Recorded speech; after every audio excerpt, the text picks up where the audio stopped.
it doesn't always go live. So I'm like tickled that it looks like it will. Oh, awesome. Yeah, it says on mine, meeting is now streaming live on.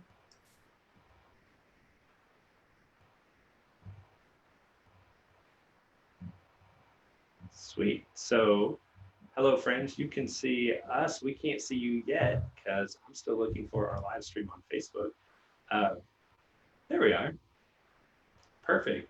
Uh, but I am delighted today to be with Lauren Stroh, and we're going to talk about mental health and her work, especially with performing artists. Uh, but then we'll spend some time exploring like what we might be able to learn from that work as people who are all homebound right now in quarantine. First, I'm going to take a second. And Lauren, is there anyone you want to share this conversation with? I'm going to take a minute and share it to my wall. Oh, um, I think your wall's probably great. I wrote about it on mine, so. Perfect. Well, I can share it to, well, I don't know if I can share it to yours. Share to a friend's timeline. Can I do that for you? Sure, yeah, that's great. Let's see.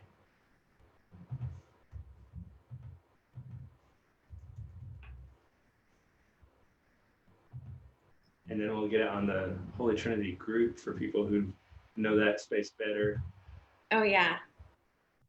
And then for, I guess that's like maybe bonus content for some people. We were just talking about the highly addictive game and beautifully, aesthetically pleasing game, Two Dots.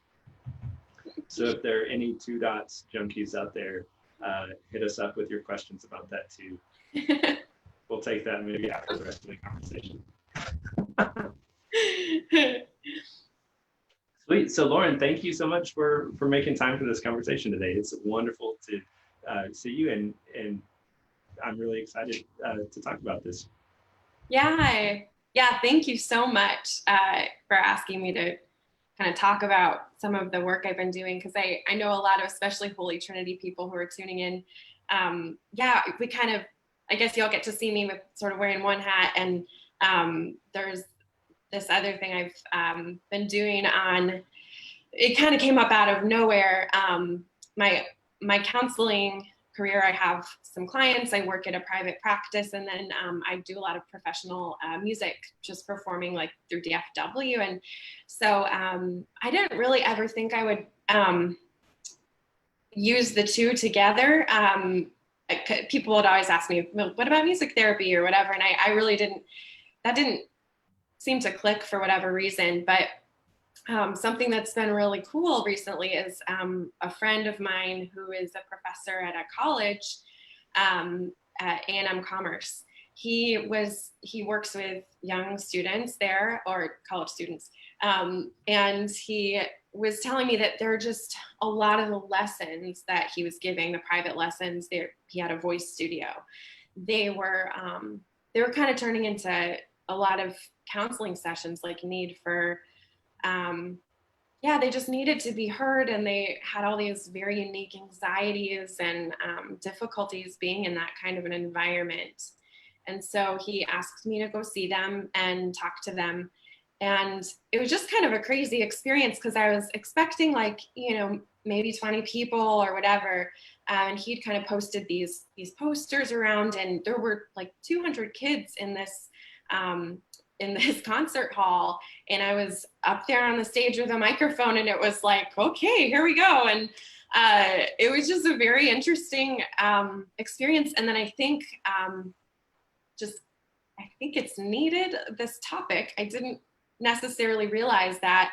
I had some other colleges jump on board, and so last week I was virtually in Iowa talking to some conducting majors there about this talk. And a lot of it really, I mean, I don't have answers. And that's what's kind of scary about the whole thing is it's been like super healing for me, because I do struggle with a lot of musical environments. More so now, I think it caused me to have to go back and look at some of the unhealthy environments that I was sitting in as a child, as an adolescent, and as a young adult, and how it kind of primed me to not even understand that I don't know, there's a lot of, in a lot of fields this happens, but there's this idea that like excellence cannot go hand in hand with safety and respect.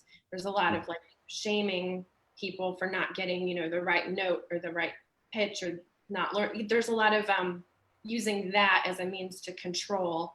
And so I've just experienced that so much that I think it's been very eye-opening for me to start talking about it, and realizing that maybe I'm not really okay with that. And when I am really disrespected or shamed in a way that's not helpful or nurturing, that like maybe that's not a great environment for me to be in anymore, even though it's really hard. It's like there's a lot of fear in music that you're going to lose the platforms that you're auditioning for and looking towards. So like, if you have a director who's harsh or rude or mean or whatever, I mean, most of us have learned to overlook that and to say, well, no, they're like in charge, and I can't lose this opportunity if I burn this bridge, if I get blacklisted from this community. I mean, it actually reminds me a little bit of how we are right now. None of us are or most of us are not getting what we need. There's like a lack of resources as far as like connection and those kinds of things. And I think in the music world, there's just that constant sort of struggle for scrambling for, there are only this many spots, or there are only these many people that could be well known, or this many performances. So it's a world where I think I didn't realize a lot of what I had been doing. I hadn't really been in touch with myself about it. It was sort of, you just sort of put your head down and you survive. And I definitely got to a place I'm pretty sensitive, so it sort of was hit or miss, but I got to a place where if, a director yelled toward me, or like there were a lot of things I did to try to protect myself. And one of those things was numbing and really believing in my mind, oh, this doesn't bother me anymore. That lasted not very long, because I'm a very relational person. And so, it's hard for me to stay in that place of denial. But let me ask you something at this point, Lauren, because I imagine for the musicians and performing artists who are joining this conversation, they're already like, yes, oh my gosh, she's giving voice to it. And then for those who are not in those circles, they may be starting, you've given some examples of sort of controlling and manipulative behavior, and also just the pressure of needing to strive for that first chair constantly. There's a limited number of chairs. But for a lot of people, I imagine it's like music, that's what I listen to in order to relax. Like, I know Annie's doing a lot of homework from home, obviously, these days, but she's always got like beautiful classical music streaming, and it's her little like self-therapy. So it might be a surprise. Could you say more about sort of the kind of the underbelly of the musical world you're talking about and describing? And as you were talking to that first person, the professor at A&M Commerce, who's like, oh, Lauren, you should talk about this, and he's able to find a room full of folks who share these things. Was there much diversity in the anxiety they were experiencing, or was it primarily one kind or the other from the examples you've given? What did you find in that? Yeah, I found that there was definitely a sort of like camaraderie, and even if you didn't have back-to-back people who were maybe mentors musically, or teachers or professors, even if you didn't have even if you had more positive experiences, like safely being able to make music, or feeling like you're in a very safe environment where no one's going to yell at you or get upset with you or whatever, I think there's certainly most musicians have experienced at least one or two, and I would say probably the majority of us, especially if you're going to school for music. I went to a music conservatory where that's all we did. It was like all around us all the time. And I know that, different people dealt with their anxiety differently. And I know we definitely, I know people do this in life too, but I know I think we're all kind of trying on different armor to see like how to stay safe in that environment, because I don't think a lot of us, I don't know. I mean, maybe there are, I'm sure there are musicians where it's soothing and it's calming. I'm talking about the environment, not the actual music, because I think Mm-hmm. that's where the divide. I used to talk about it as if it were like an abusive relationship, because I was like, I am at my core this musician. It's like a vocation. It's just what I'm meant to do, and I feel alive when I do that. And I think I was a little afraid of that power too. I mean, I tried to leave music a couple times, and it always just came like I couldn't, because I guess that was, it felt like a trade off. Like I can do music, but if I want to do it in an excellent way where I'm really connecting with people in a way that I love, and yeah, just at this higher level of learning, then I do have to just trade off. If I want to be excellent, then I guess I can't be safe all the time, or even most of the time. And I actually can remember like one of my very first like choir directors who has actually felt safe. Like it was the most mind blowing thing for me. And that's when I went to grad school at UNT. Um, he didn't like shame us or yell at us. And uh, he had very clever ways of making sure that we did learn the music. But it was, yeah, it's like, it was I mean, I just had a lot of those experiences as I've moved out of some of the more negative spaces into like, wow, there really are people out there that would like to have a different kind of environment surrounding music and the performing arts. Um, and I think that's really, I mean, as I gave this talk to people who are so much striving to like to have a career in the arts, to like actually be able to do it as a living, because you do feel like it's your vocation. Like I think when I said that at the talk to all of these music students, they were all just like nodding their head, you know, and it's always that kind of thing of, yeah, I can't get away from, like, I didn't even maybe choose to be a musician. It's something that was put on my heart, and I just am that way.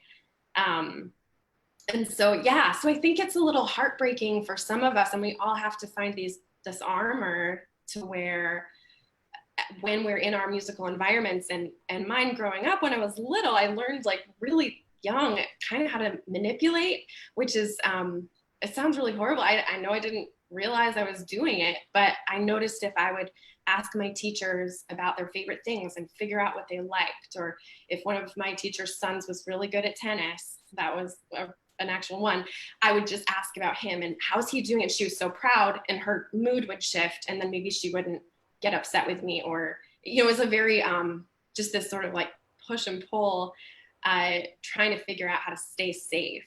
um, yeah, and I do think to some extent a lot of musicians have, even if they're not aware, a certain way of being in the music world that maybe they're not that way in life.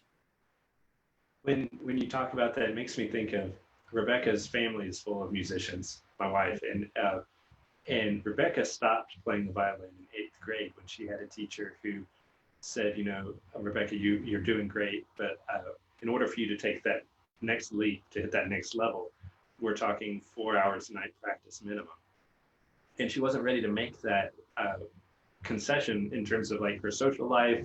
She was involved in field hockey and athletics.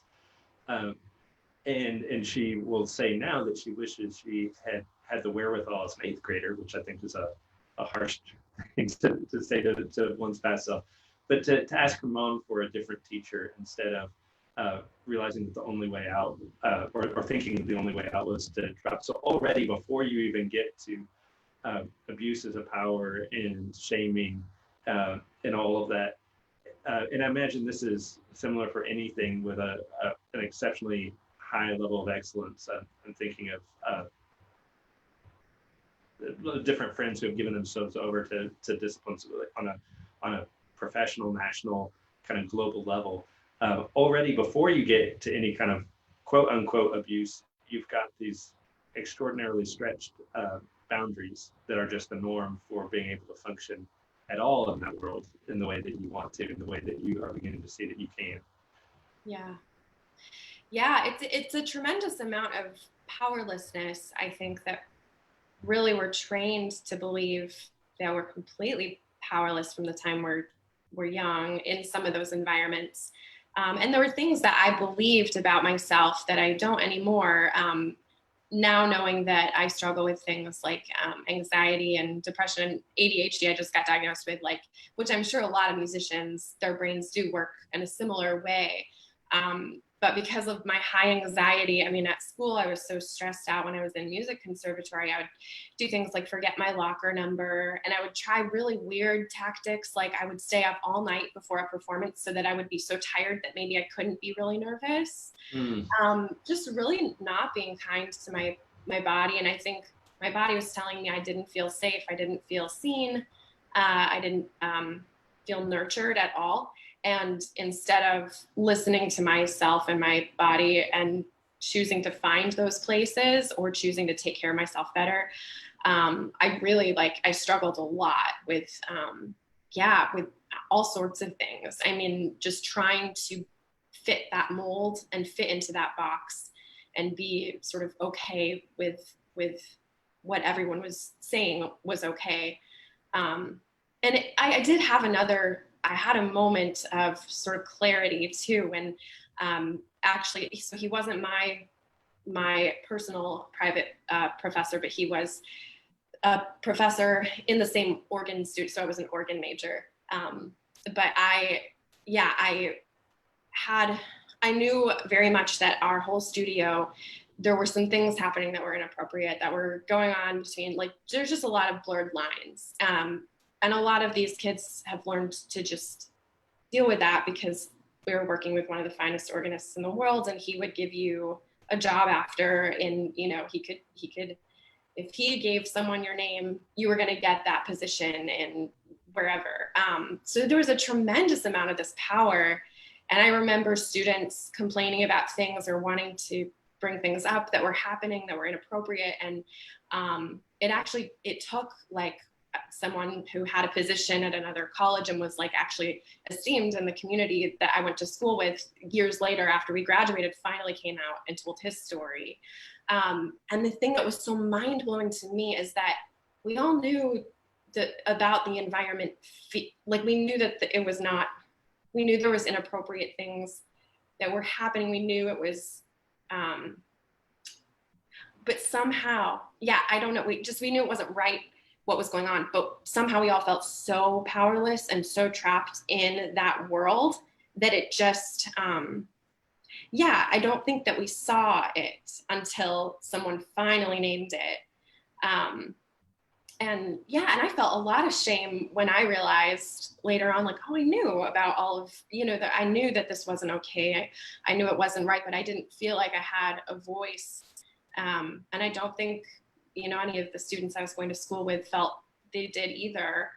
And so it's just, I think a lot of realizing that was kind of like a bubble that burst, like, oh yeah, I did have power, I did have a voice, translating to today. And I actually told the Holy Trinity choir this. They were all sort of like rooting for me when I was telling them I was, I was in, I had a couple experiences where I was in a group where the conductor did something kind of dramatic, like threw a pencil at us. So we're all adults, we're all paid to be there. And we all froze and we all really believed, nobody walked out. I mean, everyone was just like, okay. And I don't say any of that to like point fingers. I mean, I think these directors are a product of this whole system. I'm not like trying to say, oh, we have these horrible people that we need to overthrow. I just, more than anything, I want the discussion to change. And so by inviting younger musicians to be more vulnerable, like I'm just really hoping that we can have some safer environments for people that need to make music and to create and to perform. Because it does feel like a very unfair sort of handoff or trade-off to say, okay, I will sacrifice my emotional safety. I will protect myself however I need to. And that's that. I would love for there to be another option for people. I love how you kind of lay out two ways that the injury happens. It's the shame or the pressure and the kind of chastisement in a moment, but also the accommodation to that as sort of like the new normal. There's what folks are starting to name now and give voice to now is moral injury, which is being asked to take as normal something that sort of you in your sane mind knows is not normal, and the toll that takes on people in all kinds of career fields over time. What I find so remarkable about your story is that you have both worked really hard to find a voice in that context when you find it happening. Kind of learning from that first time, where you're like, wow, that was not okay, but none of us said anything. Why didn't I say anything? And then doing the work to unpack that. But also, you're going around to schools now talking about this is an issue we should all talk about, which is to kind of just like walk straight towards the thing on a big level. When you go and talk to these schools, what are some of the big things you try to communicate to them, and what has been some of the feedback that especially the young musicians that you talked to have given you? Yeah. Yeah. No, it's been very eye-opening. I feel like I've learned something new every time. And what I really struggled with not having an answer. Like I'm not there saying like, oh, you do this, this, this, and this, and then you're a happy, healthy, mentally sound musician. Like there's not, Right. there's not a key. And so I struggled a lot with that, especially my first couple talks. I talked with a very wise friend who kind of opened my eyes to like, Lauren, you're trying to come up with like an answer. Is that what you do with your counseling clients? Like, is you do give them a checklist of do these things and you won't be depressed? Like there's more work that has to be done. And so I think what I noticed the most when I talk at different places is that a lot of these students and other professionals that have come, other professional musicians who've come to listen, they so much want to process afterward, or they want to ask questions where really they can talk about their story, because I don't know that they found a safe, nurturing place to do that. And it takes, for some of them, they might just now be waking up to some of these realities. And so a huge thing that I love therapy. I'm a counselor, but I also like have a therapist. I hope I always have a therapist. Like, I think there's something about the music world where you don't have a built-in system that nurtures you, generally speaking, or if it does nurture you, it's with kind of these strings attached. However popular you are at that time, or if you got a really great gig, then you might have more friends that time.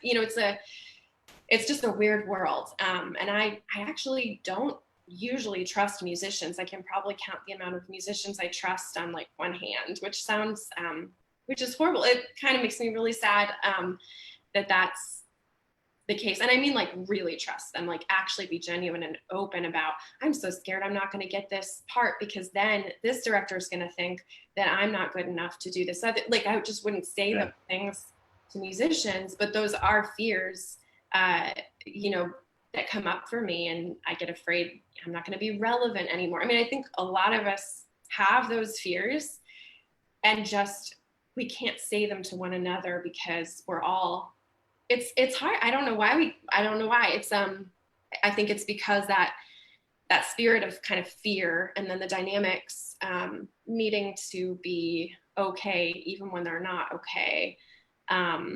It's like it's a game, and I don't like it. I wish it were more real. And so what I noticed is when I would go to these schools, I would print out, and it's a little different now because I'm doing these virtually and people are mostly sheltering in place. And so what I was trying to do is put together a resource list of like support groups and therapists. And usually, usually when you're in college too, you can get pretty cheap services. And so if finances or something like, so I'll just call some of the local areas where there are, those kinds of services, or try to touch base with the college. I know UNT actually has hired a counselor specifically for music students. Like that's the entire job. So, Wow.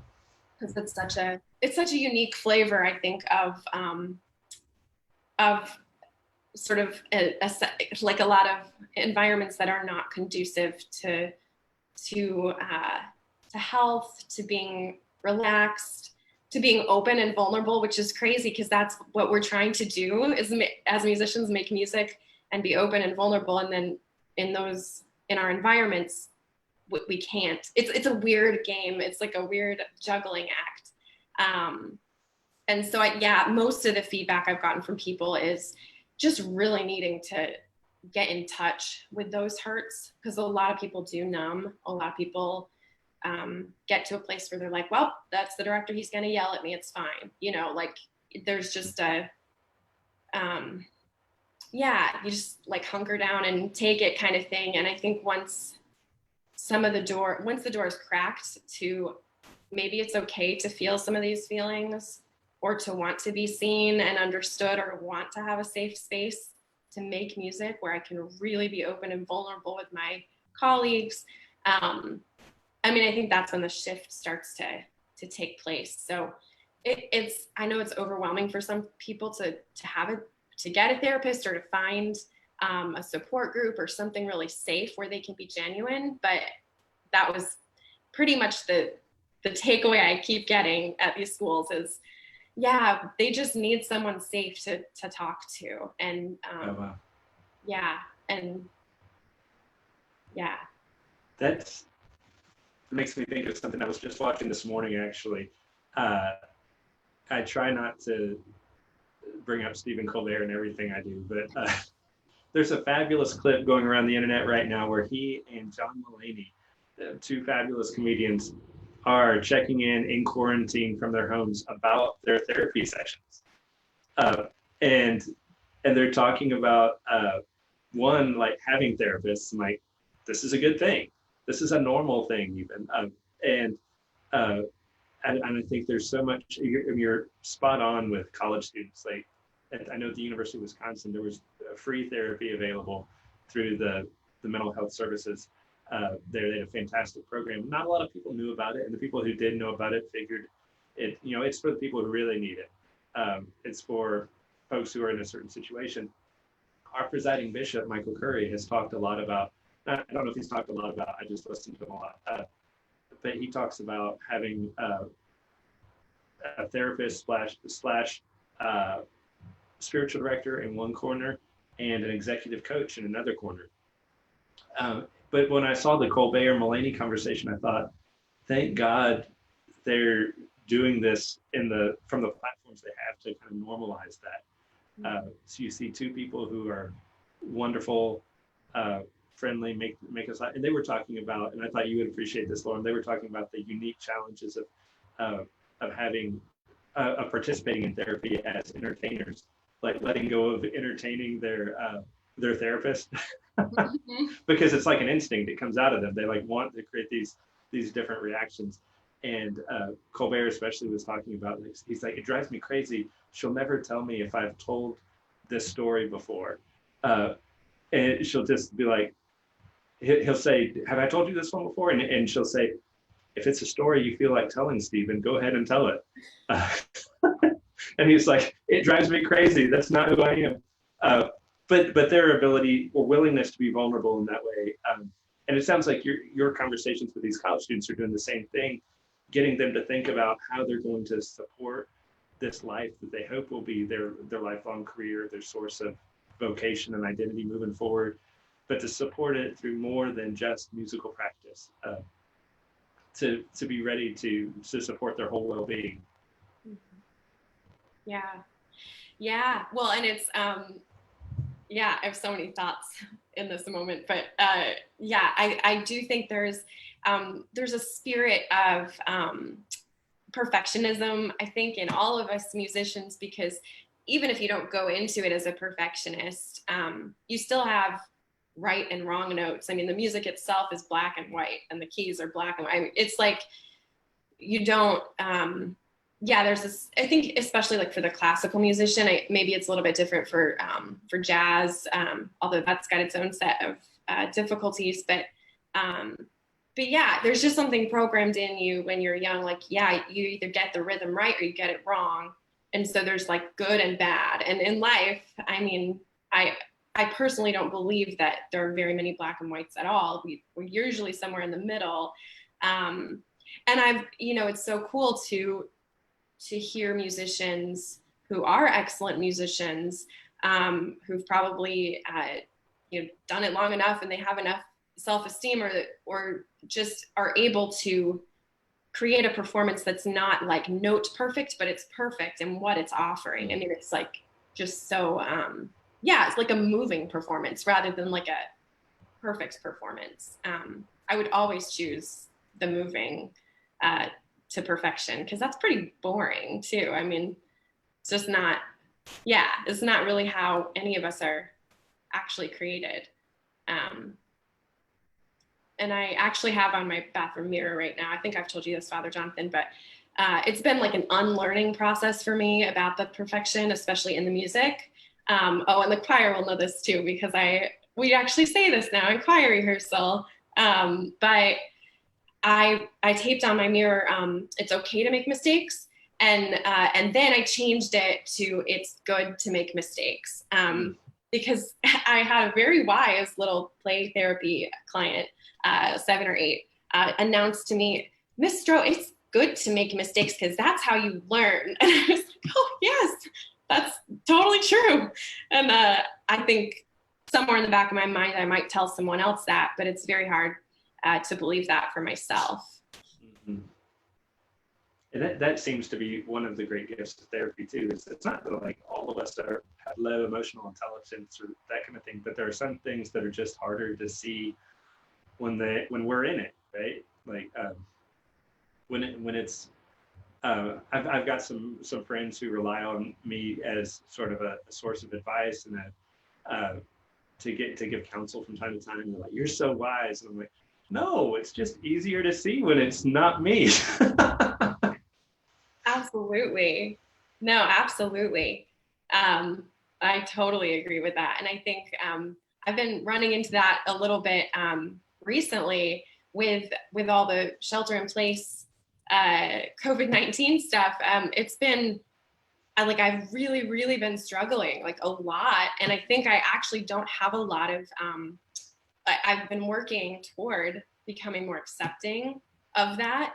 That's just where I am. Like, I'm just not, like I was telling you right before we went live, like there, a lot of the times when I'm saying like, oh, I'm fine. Like I'm, you know, physically safe right now and healthy, thankfully, but I, like my system's pretty inflamed. Like my anxiety is like totally like I unfortunately just everything's been magnified. I was gonna just tell a silly joke about how I had a panic attack at the discount tire the other day, which is actually not that funny, but I think in retrospect, it being a discount tire and like the poor guys there were like, oh, like they didn't know what to do. I was like, it's fine, I'm fine. It's healthy for me to cry. Like I was trying to like explain um, but yeah, just all of my emotions have gotten really big, including like judging myself for experiencing depression or experiencing anxiety. Kind of like, why can't I figure this out?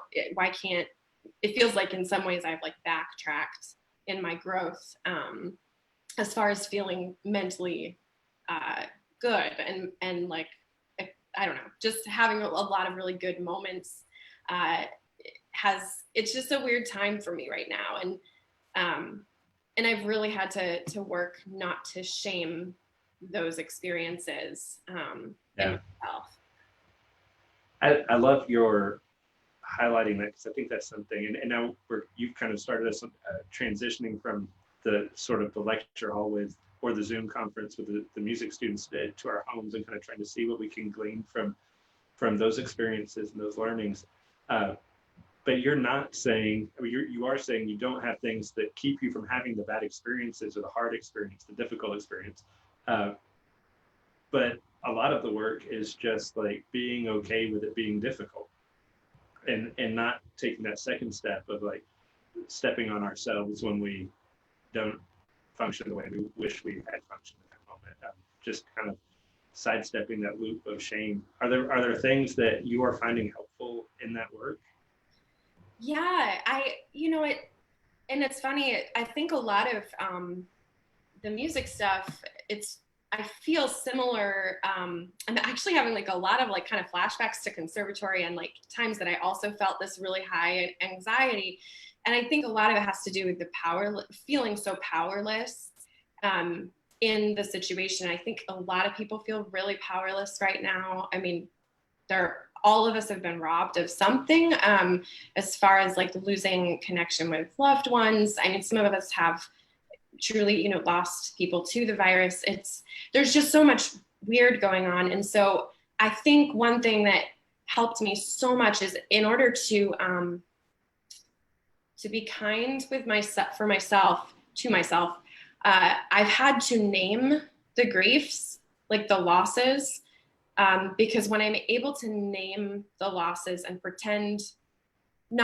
just pretend that they're not there, um, then I'm able to start to heal and kind of be less judging of myself in those ways. And I think it's easy to like compare suffering too. Like it's hard when, a child might be really struggling right now because they miss their friends at school, but then there's someone that is in the hospital with the virus, and it's easy to be like, don't complain about that, this person, but really truly for them, it's in some ways it's a death. It's a death of the life they knew from day to day. It's a death of that structure. It can be really, I mean, depending on how much they were getting nurtured by those things, like that's almost as big a loss. I mean, there's just no way to compare suffering in that way.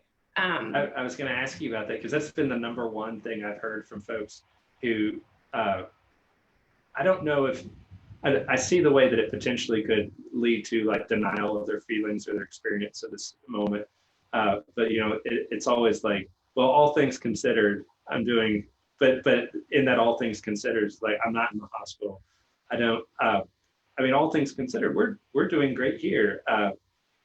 My grandfather's been on lockdown in a skilled nursing facility for going on 6 weeks now. My mom was isolated in a hospital for a period of that time. It's just impossible to minimize those things, like when you're carrying that weight. And I think like you said earlier, we're all carrying some weight. But there's always going to be someone whose situation is worse. So what does that mean for I don't know if it rises to the level of shame for everybody, but I guess shame and minimizing kind of have the same function there in that. Mm-hmm. Yeah. Well, and I think because I have this fear too, and I do this sometimes, I like to pretend that if I don't pay attention to it, it's going to go away. And the truth is, I believe today that that by paying attention to my pain or paying attention to my life right now, that is truly like a way to honor myself in this and take care of myself. I think there's like this, I mean, I still make a gratitude list every day. I'm not trying to say that, oh, we must just talk about how miserable we are all the time. Like, that's not what I'm meaning, but I just, for me, it's super easy to say, oh yeah, I'm fine, because that's what everyone expects me to say. And I don't really have like a super reason to not be fine other than like, global pandemic. And, it's like, it's just very, there's something about being able to say like, actually, I'm really having a hard day today, or I'm mostly okay, but I had a really rough morning, or just things where we can sort of have a little grace for ourselves if we are struggling. Because I do think that is the thing that's been most helpful for me.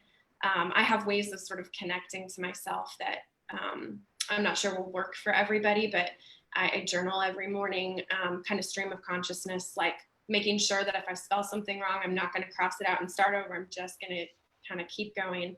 And I do and I actually upped my therapy sessions with my therapist to twice a week.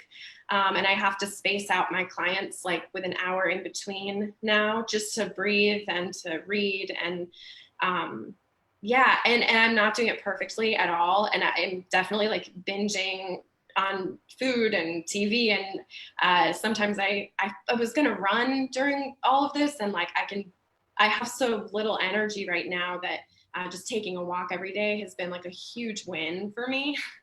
Um, but I know that we're all struggling differently too. And so I have a lot of friends and family who, especially my more introverted friends, they're just dealing with it very differently than I am. And they may be actually really enjoying a lot of things about it. And I think that's wonderful. And I want to rejoice with them, while also realizing that, like, I don't know, it's almost like, I have to remember that when I am talking to someone who's not struggling, it doesn't mean I have to say, oh, I'm not either. Like, it's fine. You know, I'm trying to be very genuine about, I'm struggling. I'm a different kind of person. I sort of survive on different, like, I don't know how you say it, like energy in the world. And one thing I have like learned so much about myself is, every single aspect of both my careers or whatever they are, the things I do for work, they are all about connection. I'm rarely in front of a computer screen. Like with my choir at Holy Trinity, we're breathing together, we're laughing together, we're making music together. With my other professional gigs that I do, there's so much comfort in making that music, and it's so intimate in such a cool way, just to like come together with people and make music. And then with my clients and in my counseling, like I am able to sit with people in a place that it's such a privilege to see the parts of their soul that are actually real and genuine, and they're coming without trying to, kind of like you were talking about before, like the entertainers, they're not coming in as entertainers, they're just coming in as people. Yeah. And we're all people, and we're all hurting in some way. And so coming away from those experiences every day, it's been really, really hard for me to be okay over the screen. That really drains me. Like my energy I just have to focus so much harder. And I miss the energy in the room. I miss that connection. I had no idea how much it fed me. Like that was what I lived for.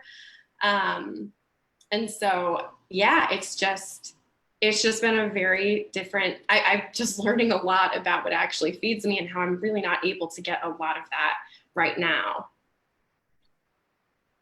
I think that's something that there are a whole host of careers that experience like in different ways. Musicians, I can only imagine like the energy in the room and how big a part that plays and what you do. Colbert was talking to Jake, is it Gyllenhaal?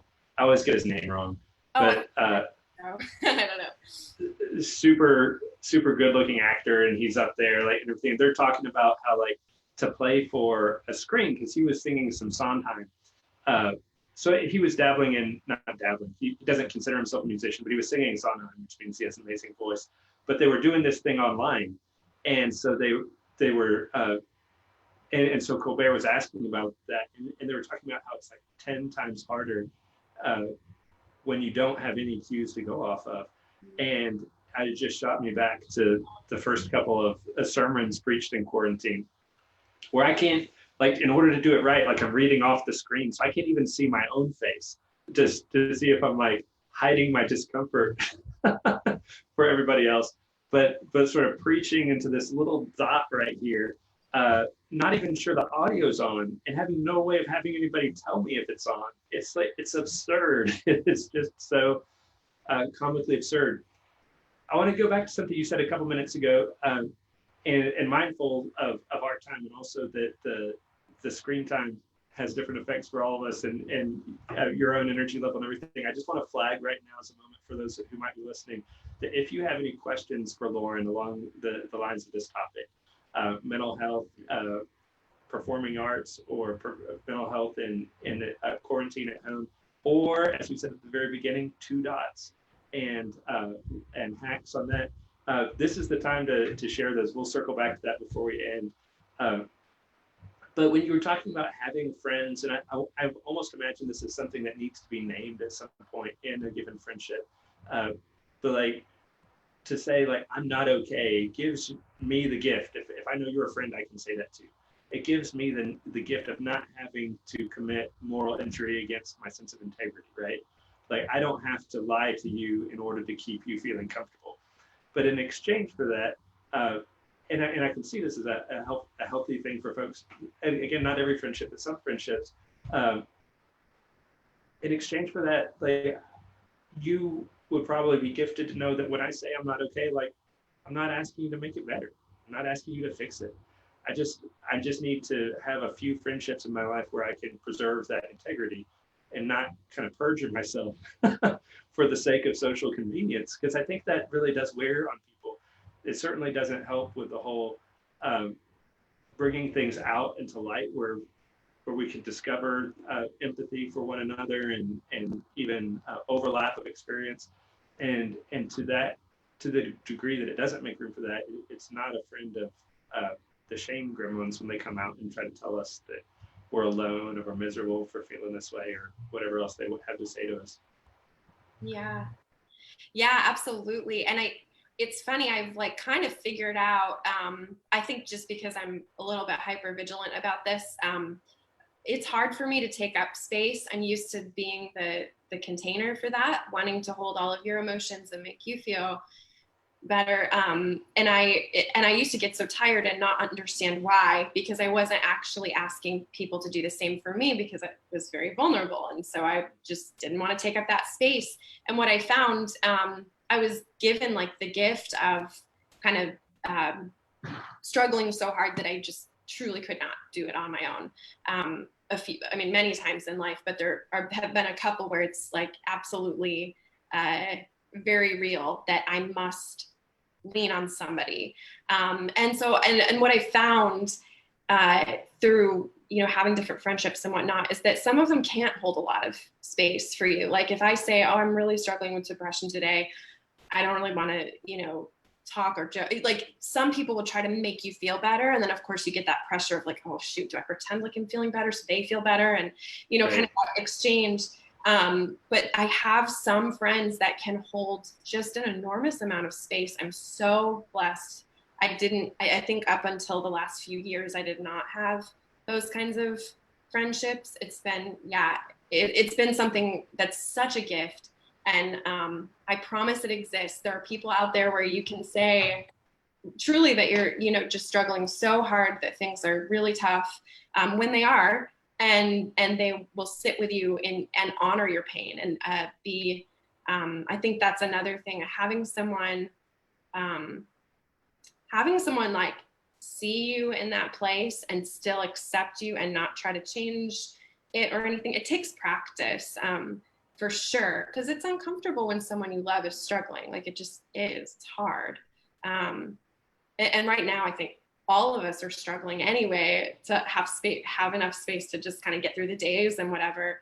But it is a gift. It's such a gift when you can give someone just that space where they don't have to feel pressured to change anything about themselves in that moment. Mm-hmm.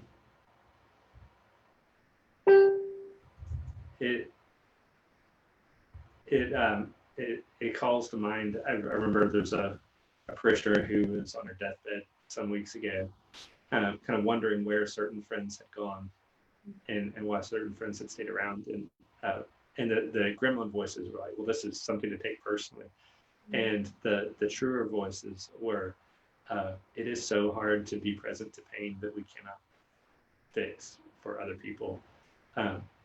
But, and we were talking about this a little bit before we came on, there's a real gift in vulnerability. And sometimes the vulnerability is in naming the pain.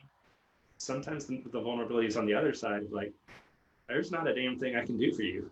But I'm here with you, and I'm not going anywhere. And in that way, and I remember talking with this parishioner, I said, in that way, like you're allowing the friends to share in all of the mess you've gone through all these years is such a gift to them. and such a gift to the church, because you're showing us a different way of being in this world, and I think a truer way of being in this world, where we're not constantly measuring, trying um, to measure our contribution, our value added to a given moment, but simply to be present and in a way that stops striving. Yeah. Yeah. Something I say a lot to clients when they're really hurting is, I wish that I could change this for you, or I wish that I could take this away. Kind of that same vulnerability like you were saying of like, there's nothing, I cannot do anything to change this other than be with you in the pain. But that takes sort of like a self-awareness where you have to admit to yourself, I am powerless right now, other than being. But I think that's something that's just so important. And I think that's actually when healing occurs, is through those relational connections where there's truly no judgment. And that is such a gift. I mean, that's, yeah, I mean, the closest thing to unconditional love I think you'll find on the earth. It seems like a wonderful place to end. So if you were to wrap up what we've said, don't try to do this alone. Yeah, I know I had like, because we've talked about like 3 takeaways or something, Yeah. and I kind of already talked about them, but the first one I had sort of, yeah, the first one was like begin self-awareness practices around feelings, because especially for people that don't know how they're feeling, like that's okay. Like just say, I don't know how I'm feeling. I mean, there's something about being honest with yourself about feelings that As we talked about the Enneagram other times when we're geeking out, as an Enneagram 9, it has taken me way too long. I mean, I remember talking to a therapist and she's like, so I know like, so Enneagram 9s aren't in touch with our feelings all the time. We have to work really hard to get in touch with our feelings. So she's like, what are you feeling about that? She's like, I know it might be uncomfortable. It's not just that it's uncomfortable, it's that my body hides it from me. I have to go working for that because my body's like, oh, that's uncomfortable. So I have to go look. That's not just like a kind of like, it's not obvious busy work homework. That's deep work for some people, because numbing is we're embodied creatures. It happens on a complete and total level, a holistic level, not just in our brains. Yeah, absolutely. I know. And because I did a lot of numbing to cope with life situations, it took me a long time. Every morning when I wake up, I write a gratitude list, and then I ask myself how I'm feeling. And it used to every single morning be, I don't know. I just don't know. I mean, I guess I'm okay.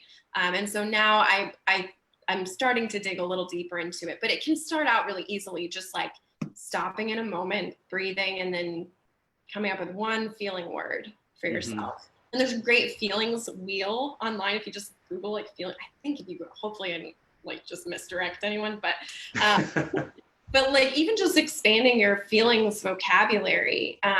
Yeah, I think naming it is the first step to actually getting it out of your system and your body. And yeah, especially for those negative ones, we don't want them to sit in there and fester. So yeah, but sorry. So the number 2 one, find a safe person or people. And by that, I mean people that can hold some space. And so if therapy is something you've like thought about, but never really wanted to try or something, I mean, I feel like it's such a great time too, because everyone's very accessible, because a lot of us therapists have done like we had to start teletherapy. So like, it's just a different, like you don't have to leave your couch. You can still, I mean, there's a different kind of healing that happens when you're in the room, but for right now, it's a very like easy thing as far as going somewhere. Or just like finding a safe friend, naming, like I have a list of my safe people that I like go through and call when I'm like hurting. And then, yeah, and the last one was just be gentle with yourself. Notice if you're judging your grief or judging your feelings. I have discovered, just as an aside to that one, because I think it's so important, because you're talking the first step, being able to name it is the first step in like getting rid of it. But it sometimes works for folks counterintuitively. You don't name it and then say, okay, now go. But if I name it, I can acknowledge it and then not judge it. And that's where like contemplative prayer has been so helpful for me. The practice of holding silence or holding a word or intention And then of course, like distractions come. And distractions can be big gremlins like these, or they can be just like grocery lists. But the practice of not judging oneself or the things when they happen, just noticing them, and then kind of saying, "I see you. I'm doing this right now. If you still got something to tell me later, uh, feel free to come back." But seeing that small contemplative practice really become a way of being in the world has been a real encouragement for me. Mm. Yeah. Because just telling something to leave, like if we assume our emotions are at least as stubborn as we are, that's not going to get us very far. And But having opportunities to sidestep that shame again. yeah, I love that you use the word practice because it is, for me, it's an active practice. I can't just decide, oh, I'm not going to judge myself anymore, because a lot of times I don't even notice I'm doing it in the moment, which is where it's so great to have safe people who will say things like, you're kind of talking about yourself in a way that like you would never talk to me in, and that's kind of eye-opening as far as I do think there's something to be said about once you learn to love yourself, you're actually more equipped to love others. And so, yeah, so it is a practice. It's hard work. It's not a checklist of answers that can be done in a week or a day or yeah. We actually had a conversation with the kids at the dinner table the other day about the whole thing. Put your own safety mask on first. They're like, why do they always say that? Because of course, like a stewardess or steward always has to say that to the parent if you're sitting next to a kid on a plane. So the kids have heard this every single time they've flown, and they're like, why is it that they say that? Do they not think kids are as important as adults? Are they thinking of like your market value to the economy and all this stuff? But I think that's a really important thing that loops back to what you said earlier about the whole comparison role. Because we all want to be helping those in need as much as we can, but we will actually know more of what it is to help if we're simultaneously doing the good work of figuring out how to be present to ourselves and caring for ourselves in the ways that you're describing. So thank you for that good word. Absolutely. Before I let you go, Lauren, I want to check in with our Facebook page and see if anyone has any questions or observations they wanted to share. So Marcia Frederick says, she says, I love the transparency of this session, missing in too many places of worship. This is so helpful. That's interesting, and thank you for that, Marcia. I was talking to Daniel Cochran last week or week before about architecture and spaces and their relationship to our worship in church. And we were observing how church has gotten in some ways more vulnerable because we're connecting to our homes. So even if you're like me and you put up, and for full disclosure, yes, I'm still like in Amy's bedroom / my office, trying to see how I can turn that off. But we're all in our homes, and that makes a difference for what we're doing. Right, so I'm sitting on the edge of her bed. And so even if I hide that with a virtual screen, that's my experience of this conversation and of our worship when we gather on Sunday mornings. Marcia, to your point about the relationship of transparency to worship, it's one of my hopes that the church, not just our church, but our church and all the other churches in this season can find ways and practices, like real gifts of this season, to bring back into our common life. One church, did you see Lauren Dorota Wright Prusky's story on the thing the other day with the Holy Chaos? She was talking about how her congregation celebrated Easter. Oh yeah, yeah. And they were going to dress up fancy, but they decided that didn't really match who we are in this season, so they just dressed up gaudily. And she's like in a big unicorn onesie pajama set. And I just hope there's room for more of ourselves to come with us when we come to church after this is all over. Audra Methvin says, Lauren is the embodiment of the change she and so many others want to see in the musician lifestyle. The transparency and vulnerability she is sharing is a gift. Oh, that's very sweet. Oh, isn't that sweet? My heart. Thank you, Audra. So I just want to say amen to that, and thank you, friend. This has been a real gift of an hour, and I think a lot of things that I know I will take away and think about, but I hope also are blessing the folks who have watched with us. And if you've been one of those watching with us, thank you too. We're really grateful for your being present to this. It's an important conversation, and in one we can grow not just in these really hard times, but in every season. With as you were saying and reminding us, with good practice along the way. Thank you so much, Father Jonathan. I appreciate just you even having this idea and being able to be here with you. And yeah, I enjoyed it a lot. My pleasure, completely. And I'm going to spend the rest of the day not judging myself for not being anywhere near level 500 in two dots. It's being obsessive. That's what I mean. It could be like an embarrassing thing, actually. All right. Well, thank you again, friends. And we'll cut the stream now. But if you have other questions or thoughts for Lauren, feel free to put them in the comments and we'll make sure they find her. And thanks again. Until next time. Thanks, Peace. Father Jonathan. Bye.